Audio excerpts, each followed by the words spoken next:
History of world சினிமான்னு ஒரு புத்தகம் விடுறாங்க. 800 பக்கம் உலகத்தில் இருக்கிற சினிமா ஹிஸ்ட்ரியை வந்து அவங்க மொத்தமாக எடுக்கிறாங்க. கிட்டத்தட்ட 1895 1995 வரைக்கும் 100 ஆண்டுகளோட சினிமாவை அவங்க வந்து அந்த வல்லுநர்கள்லாம் எடுக்கிறாங்க, யாரெல்லாம் பண்ணியிருக்காங்கன்னு. ஹிஸ்ட்ரியில் பார்த்தீங்கன்னா 140 பிரமுகர்கள் குறிப்பிடுறாங்க. அதில் இந்தியாவின் மூலமாக எடுக்கப்பட்ட ஒரே ஒருவர் புரட்சித் தலைவர் எம்ஜிஆர் அவர்கள் குறிப்பிட்டிருக்காங்க. பாருங்கள் எவ்வளோ நடிகர்கள் தோன்றிருக்காங்க இந்த இந்தியாவில். என்ன காரணம்? நடிப்பை, கலையை எனக்காக மட்டும் இல்லை, என்னுடைய பணத்துக்காக மட்டும் இல்லை, என் வாழ்வியலுக்காக மட்டும் இல்லை, உலக வாழ்வியலுக்காக, மக்களுடைய வாழ்வியலுக்காக, ஏழைகளுடைய வாழ்வியலுக்காக, எளியவனுடைய வாழ்வியலுக்காக எவன் பயன்படுத்துகிறானோ அவன்தான் தலைவன். இப்படிப்பட்ட தலைவனை பார்த்து யாரோ ஒருத்தர் சொன்னான்றதுக்காக நீங்கள் உரி பண்ணிக்காதீங்க.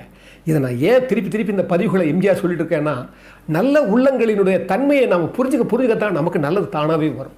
அதனால தான் இந்த பதிவில் நாம் திரு எம்ஜிஆர் அவர்கள் தயை மட்டும்